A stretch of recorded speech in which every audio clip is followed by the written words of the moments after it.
부산 지역 이슈를 집중 분석하는 시간 헬로 이슈 토크입니다. 지난해 고물가와 고금리 속에 경기 침체가 장기화되면서 부산 지역 경제도 힘든 시기를 보냈습니다. 이에 반해 경제 전망을 주제로 한 보도에서는 올해 반등세의 긍정적인 예측이 주를 이루면서 기업과 시민 또 정책 당국 모두 기대를 갖고 있죠. 오늘 헬로 이슈 토크에서는 지난해에 나온 다양한 경제 지표와 대외 여건을 바탕으로 올해 국내 및 부산 경제를 전망해보는 시간 마련했습니다. 오늘 말씀에 국립부산대학교 경제학부 김영재 교수 모셨습니다. 네, 교수님 어서 오세요. 네, 안녕하십니까. 네, 교수님 언제쯤 이 경제가 좋아질까 많은 분들이 걱정을 하고 있습니다. 우선 교수님께서는 지난해 말부터 또 부산 경제 전망에 대해 다양한 의견을 내오신 걸로 알고 있는데요.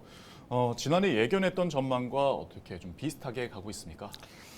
그 경제 전망에 이제 미치는 변수들이 워낙 많습니다. 네. 예, 그럼에도 불구하고 대개 이제 그 전년도 10월이나 11월 경에 그 내년도 경제 전망을 발표하는데 그 대표적인 기관은 여러분 뭐 많이 잘 아시는 국제통화기금 IMF가 있고요. 네. 또 국내 기관으로서는 한국은행이라든지 또는 KDI 이런 기관이 있습니다. 네. 그래서 이들 기관이 이제 금년도 그러니까 2024년도죠. 네. 경제 전망을 이제 했었는데 그 2023년도 그 지난해보다 금년이 세계 전체적으로 경제 성장률이 좀 둔화될 것이다 이렇게 전망을 했었고요. 네. 대신 이제 한국 경제에 대해서는 뭐 한국은행도 마찬가지고 KDI도 마찬가지인데 지난해가 워낙 성장률이 낮았습니다. 네. 그래서 금년은 좀 대폭 상향 조정됐었죠. 네. 예, 그렇게 전망을 했는데 방금 사회자님께서 그러면 지난해 이런 전망 그 자치들하고 지금 현재 상황이 어떻게 되는가? 굉장히 좋은 질문이죠. 네. 굉장히 좋은 질문인데 왜냐하면 이제 시간의 흐름에 따라서 경제 변수가 또 달라지지 않겠습니까? 네. 예, 그렇게 되는 때문에 이런 그 예측 기관들이 수정 전망치를 발표합니다. 네. 그래서 IMF는 지난 그 금년도 1월 말에 이제 발표를 했었죠. 네. 다행스럽게 세계 전체 경제 성장률이 당초 전망치보다 0.2%포인트 상향 조정을 했습니다. 아, 네. 경제가 좀 더 좋아질 것이다 이렇게 조정을 했었고요. 네. 그 한국에서는 이제 그 KDI가 다시 수정 전망치를 2월 중순에 발표했었는데 네. 원래 그 전망치하고 동일하게 2.2%로 이렇게 전망을 했습니다. 이렇게 볼 때 다소 그 불안정한 요소는 있지만은 그 예측치를 향해서 경제가 흘러가고 있지 않는가 이렇게 네. 말할 수 있겠습니다. 그렇다면 올해 경제 전망에 영향을 끼칠 만한 또 대외적 요소는 어떤 게 있을까요? 방금 말씀드린 것처럼 많이 있는데 한 4가지가 중요하다고 봅니다. 아, 네. 예, 첫 번째는 뭐니 해도 그 지난해 또는 금년에 있어서 가장 이렇게 예민하게 반응할 수 있는 것이 미국의 통화정책 그 변경 가능성입니다. 네. 예, 계속 올려왔었죠. 그러다가 지난해 9월부터 동결을 했었는데 이게 과연 내릴 것인가? 네. 내린다면 언제 내릴 것인가? 얼마나 내릴 것인가? 이게 가장 그 핵심적인 제 생각에는 대외적인 변수고요. 두 번째는 아마 그 우리 시청자분들께서 많이 들으셨을 텐데 글로벌 공급망이 재편되는 과정에서 네. 예, 새로운 형태의 어떤 그 무역 장벽이라든지 네. 또 새로운 형태의 어떤 그 규제 조치가 나타나지 않을까. 한마디로 미국과 그 중국 중심의 새로운 형태의 글로벌 공급망이 재편되거든요. 네. 이런 것들이 세계 경제에 영향을 미칠 수 있고요. 이 세 번째는 또 한국하고 관련된 것 중에서는 중국 경제의 상황입니다. 아, 네. 중국 경제가 그 지난해 같은 경우는 예상보다도 좀 더디게 네. 회복이 되어졌는데 과연 금년에는 어떻게 될 것인가 이런 문제고요. 그 네 번째는 제가 생각하기에 경제적인 변수는 아니지만은 비경제적인 요인으로서 가장 중요한 게 저는 현재 세계 두 곳에서 진행되고 있는 전쟁입니다. 아, 과연 전쟁이 계속될 것인가 아니면은 종식될 것인가 네. 이런 것들이 뭐 석유 가격이라든지 곡물 가격이라든지 영향을 많이 미치거든요. 네. 그래서 크게 4가지 요소가 대외적으로 매우 중요하지 않는가 이런 생각이 듭니다. 네, 그럼 차근차근 하나씩 짚어보도록 예. 하겠습니다.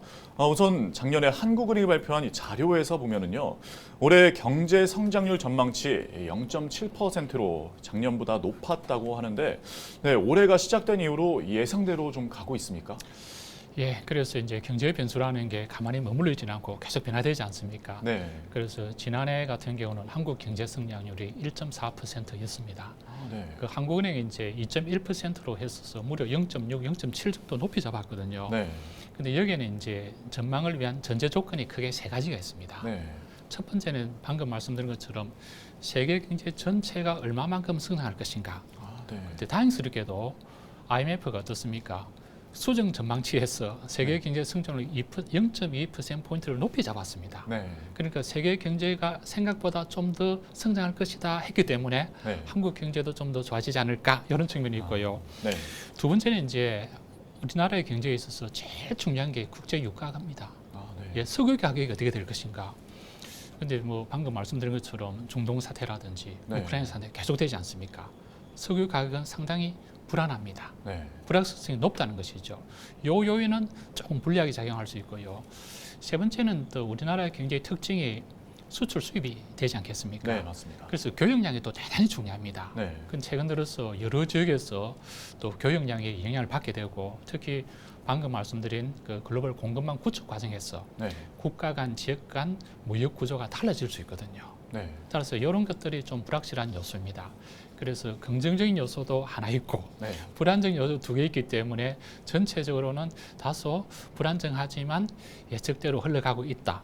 이렇게 좀 말할 수 있겠습니다. 금리 인상부터 살펴보면요, 미국 금리 인상 종식과 인하 가능성이 국내 또 더 나아가서는 우리 시민들의 삶에 어떤 영향을 미치게 될까요?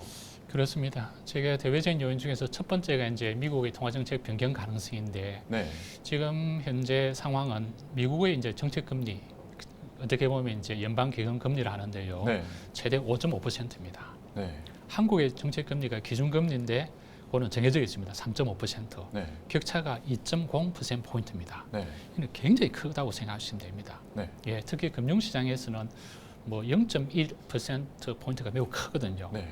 그럼 과연 언제쯤 그 금리를 그러니까 이미 제가 보건대는 더 이상 인상하기는 어려울 것 같아요. 네. 여러 가지 요인 때문에 미국 경제 자체도 있고요. 네. 또 글로벌 경제도 있고 미국도 아무리 경제 대국이지만은 그 글로벌 경제가 불리해지면 미국 경제도 힘들어지거든요. 네. 그런 면에서 지난해 연말부터 금년에는 2024년에는 금리를 내릴 것이다. 네. 이렇게 전망을 하고 있는데 아직 좀 불확실한 그런 네. 상황인데요.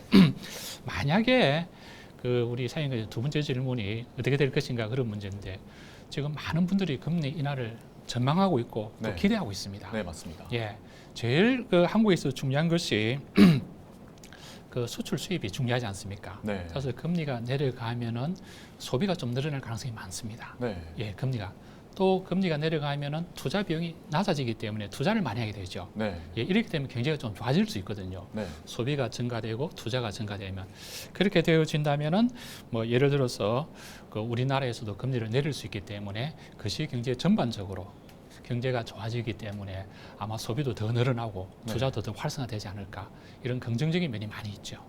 가계대출을 받는 서민들 같은 경우에는 이런 금리 인하 또 굉장히 이분들께는 희망적인 뉴스라고 보여지십니까? 아, 그렇죠. 지금 굉장히 중요하죠. 네. 그 아마 제 생각에 한국에서 주택을 구입할 때 현금을 다 100% 갖고 구입하는 사람은 거의 없을 겁니다. 네, 맞습니다. 대개 대출을 하지 않습니까? 네. 그게 고금리 이전하고 지금 상황을 비교해 보면은 최소 2배, 2.5배 정도 이자 부담이 많습니다. 네. 예. 그러니까 소득은 그만큼 증가하기 어렵거든요. 네. 소득은 일정하고 이자 부담이 많으니까 어떻습니까? 실제 소비할 수 있는 여력이 줄어드는 것이죠. 네. 그러니까 소비가 적어집니다. 그래서 방금 말씀드린 것처럼 소비가 위축되고 또 금리가 높으니까 투자도 잘 안 되지 않습니까? 네. 그래서 만약에 그 미국의 통화 정책이 변화가 이어지고 이어서 한국에서 금리를 인하하게 된다면은 제가 말씀드린 것처럼 특히 부동산 대출을 끼고 있는 분은 정말 좋아할 수밖에 없습니다. 네. 뿐만 아니라 토지 그러니까 부동산 시장이 활성화될 수 있죠. 네. 예, 예를 들어서 뭐 주택 매매라든지 네. 또는 건설이 많이 일어날 수 있습니다. 네, 여기에서 또 시간을 벌어야 할 텐데요. 예. 네, 정부나 부산시가 각 분야에 어떤 대책을 마련해야 될 것 같은데 어떻습니까?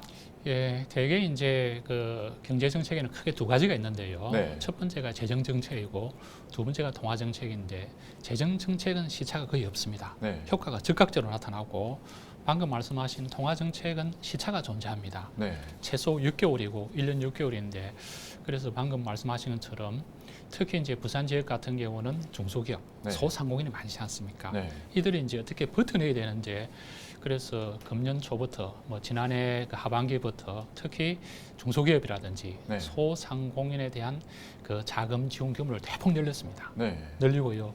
또 하나는 이제 금리가 높다 보니까 이자 부담이 크지 않습니까? 네, 맞습니다. 그래서 이자 보전을 좀 지원해주는 그런 제도가 정말 많습니다. 네. 예, 그래서 제가 이야기로는 뭐 지자체뿐만 아니고요, 중소기업이라든지 소상공인을 지원하는 지자체 차원에서 또는 중앙정부 차원에서 이런 프로그램을 사실은 뭐 많이 있는데 네. 상당수 중소기업이나 소상공인 분들이 잘 몰라요. 그래서 그것을 좀 적극적으로 활용하면은 아마 이들이 방금 말씀하신 것처럼 버티는데 또 견뎌내는데 상당히 도움이 되지 않을까 이런 생각이 듭니다. 네, 상반기 당시 작년 하반기 경제 전망을 다소 긍정적으로 봤지만 시민들은 크게 체감을 하지 못했다는 게 좀 중론입니다. 그렇다면 이렇게 경제 전망을 내놓는 근거가 무엇일까요? 그 지난해 같은 거 이제 돌이켜 보면 2023년 초 때요. 네. 두 가지 큰 그 정책적인 변화가 있을 수 있었습니다. 네. 첫 번째는 이제 중앙 정부 차원에서 금년에 이제 경기가 안 좋으니까 어떻게 하면 경기를 활성화할 정책을 해야 될까 이런 정책을 했었는데요. 첫 번째가 투자 촉진 정책이었습니다. 아, 네. 여러 가지 인센티브를 줘서 투자를 촉진하자. 그다음 두 번째가 이제 수출 촉진 정책이었었죠. 한국은 네. 수출이 중요하니까. 그런데 이 두 가지 정책이 방금 말씀하신 것처럼 효과가 미미했습니다.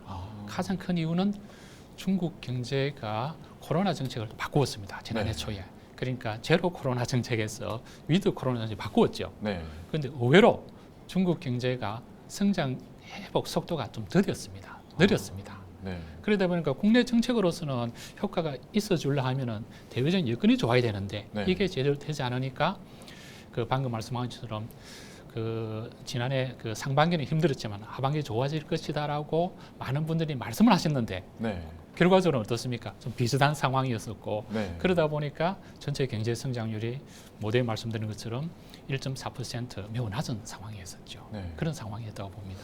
네, 그렇군요. 이렇게 지표 물가와 체감 물가, 온도차가 다른 이유가 있습니까? 많이 듣게 되죠. 특히 네. 신문에 그 보면은 소비자 물가 지수는 비교적 안정적인데 네. 내가 느끼는 체감 물가, 뭐 다른 말로 하면 장바구니 물가 네. 또는 밥상 물가는 왜 이렇게 비싸느냐 이야기하고 있는데 제가 보는 데는 크게 이제 두 가지 요인입니다. 네. 역시 물가라는 것은 어떤 상품에 대한 수요와 공급이거든요. 네. 그래서 수요가 일시적으로 몰리는 경우, 예를 들어서 뭐 특별히 과일 같은 경우는 뭡니까? 뭐 설이 된다든지 추석이 되면 또 많이 사지 않습니까? 네, 맞습니다. 이런 수요적인 측면이 있고, 최근에 와서는 수요적인 측면도 중요하지만 공급적인 측면도 중요한 것 같아요. 네. 날씨 문제, 네. 태풍이라든지 일기가 이제 이렇게 변동성이 크다 보니까 그 신선 농산물이 제대로 되지 않고 네. 또 뭔가 수산물도 상당히 공급이 잘 안 되는 것 같아요. 네.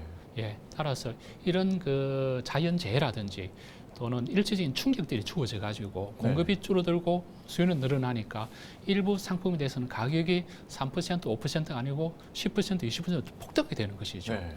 이런 것들이 소비자는 또 늘상 소비가 되지 않습니까? 네. 밥은 먹을 수밖에 없기 때문에 네, 맞습니다. 그러다 보니까 그 한국은행이 발표하는 일반 그 CPI 소비자 물가 지수는 안정적인데 네. 내가 느끼는 체감 물가는 매우 높다 이런 괴리가 나타나는 것은 어떻게 보면은 일시적인 충격이 아닌가 이런 생각이 듭니다.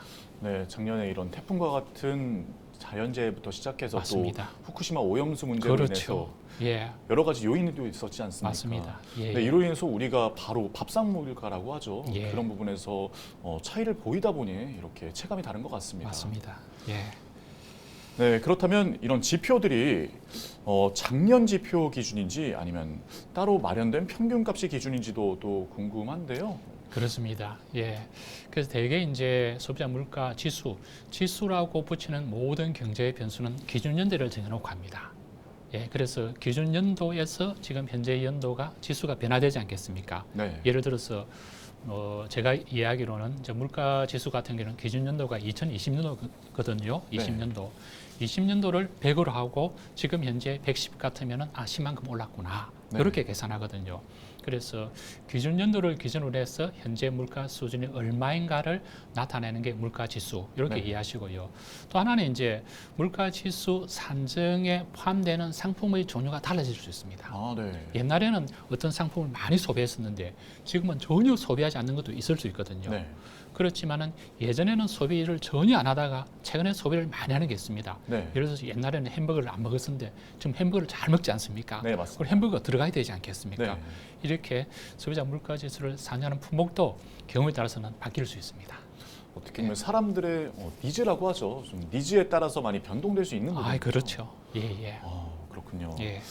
네, 아무래도 시민들의 삶에 가장 영향을 많이 끼치는 게 금리일 겁니다. 특히나 우리나라는 또 서민들이 대출을 또 많이 하지 않습니까? 그렇습니다. 네, 올해 미국 통화국에서 금리 인하 가능성을 시사했는데 교수님은 언제쯤으로 예상하십니까? 조금 전에도 말씀드렸었는데 아마 금년 중으로 그러니까 지난해 연말에 최대 이슈가 과연 미국 통화당국이 금년에 금리를 언제 내릴 것인가, 네. 얼마만큼 시점과 크기였었거든요. 근데 그게 지금 시간이 흐르면서 시점은 좀 늦어지고 네. 폭은 좀 줄어든 느낌입니다. 네. 핵심 변수는 두 가지입니다. 첫 번째는 물가 상승률이거든요. 네. 그 물가 상승률이 좀 안정화되어져야 되는데 여러 가지 요인 때문에 이게 덜 안정화되어진다는 것이고요. 네. 두 번째는 이제 실업률인데 이 실업률이 높아지면은 금리를 낮춰야 됩니다. 네. 근데 뭐 미국 입장에서는 다행인데요. 어떻게 보면 경제 성장률이 상향 조정되거든요. 최근에. 네. 그 실업률이 높아지지 않는다 이거죠. 안정적이다 이거죠. 네. 이래 되니까 방금 말씀드린 것처럼 금리 인하 시점이 좀 늦어지고 네. 인하 폭도 약간 줄어드는데 그럼에도 불구하고 아마 금년 하반기 초에는 금리를 떨어뜨리지 않을까. 그래서 당초에는 0.75%포인트, 0.25%포인트를 3번 이렇게 떨어뜨릴 계획이었는데 네. 한 번은 줄어들고 2번 정도 되지 않을까 이렇게 전망을 하고 있습니다. 네, 아무래도 한 치 앞을 또 예. 예상할 수 없기 때문에 예. 또 조심스럽게 예상해 주신 것 같습니다. 예. 끝으로 환율 변동 가능성은 어떻게 보십니까? 환율 문제는 상당히 어렵습니다. 네. 예, 환율 문제는 잘 아시겠지만은 어떤 통화의 상대적인 가치거든요. 네. 예, 지금 현재는 이제 고금리 하에서 미국의 금리가 높고 한국의 금리가 낮지 않습니까? 네. 이런 상황에서 그 환율이 1,300원 이상으로 거의 비슷합니다. 네. 예, 비슷한데 환율이 높으면 이제 장점과 단점이 다 있을 수 있는데 네. 그럼 언제 이 환율 변동이 될 것인가? 이것도 굉장히 중요하죠. 네. 예, 수출 수입에 또 중요하고 네. 어떻게 보면 또 해외 여행할 때도 중요하지 않습니까? 네, 예, 맞습니다. 그런 측면인데요. 그 미국이 금리를 인하하게 되면은 상대적으로 달러의 가치가 떨어지게 됩니다. 네. 예, 그래 되면은 예를 들어서 원화의 가치가 올라가게 되니까 네. 환율이 지금 올랐던 환율이 좀 내려갈 수 있는 것이죠. 네. 그래서 환율의 변동이 제가 보건대는 그 미국의 통화 정책과 긴밀히 연관되어 있고 네. 두 번째는 수출, 특히 수출입니다. 아. 수출을 많이 하게 되면 어떻습니까? 달러가 많이 들어오지 않겠습니까? 네. 그럼 달러의 가치가 떨어지게 됩니다. 네. 그래서 요 두 개 맞물려 있는데 제가 보건대 이것도 아마 금년 그러니까 이제 하반기 좀 되면은 그래 하반기 초쯤 되면은 다소 좀 내려오지 않을까 이렇게 생각해 볼 수 있겠습니다. 네, 전 분야에 걸쳐서 아무래도 하반기까지 버틸 여력이 문제입니다. 네, 우려되는 점 또 요청하고 싶은 내용이 있다면 한 말씀 부탁드립니다. 예, 특히 이제 부산 같은 경우는 제가 뭐 전에도 말씀드렸습니다만은 그 중소기업이 많고 네. 또 소상공인이 굉장히 중요합니다. 또 이들이 어떻게 보면 부산 경제의 어떤 신경처럼 이렇게 굉장히 중요한 역할을 하고 있는데 이들이 버텨야 되니까 네. 조금 전에 말씀드린 것처럼 다양한 지원 프로그램이 제대로 효과적으로 활용될 수 있도록 예, 지원 단체 또는 부산시가 적극적으로 홍보를 해야 되고요. 네. 저는 두 번째로 또 부산 경제가 지속 가능 발전을 해야 되지 않겠습니까? 네. 그래서 우리 시장님께서도 강조하고 계시는 벤처 창업에 네. 대한 과감한 투자와 지속적인 어떤 정책이 필요하지 않을까. 사실 벤처 투자가 한번 하고 하지 않으면 의미가 없지 않습니까? 네, 맞습니다. 그래서 벤처 투자는 실패 확률도 있지만 한번 또 성공하게 되면 엄청난 또 그 기여도가 크니까 네. 이번 차제에 그러니까 단기적인 전략도 필요하지만 좀 중장기적으로 그 벤처 창업에 대한 지속적인 관심과 투자가 저는 중요하다고 생각합니다. 네, 오늘 너무 좋은 말씀 많이 해주셨습니다. 오늘 말씀 여기까지 듣겠습니다. 고맙습니다. 네, 감사합니다. 네, 여전히 대내외 여건과 상황이 좋지는 않지만 몇 가지 사항에서는 하반기 경제를 다소 긍정적으로 예측할 수가 있었습니다. 지금의 추측이 희망 고문이 되지 않도록 정부와 부산시에 꾸준하고 세밀한 지원과 정책을 요청하며 오늘 헬로 이슈 토크는 여기서 마치겠습니다. 지금까지 국립부산대학교 경제학부 김영재 교수와 함께했습니다. 시청해주신 여러분 고맙습니다.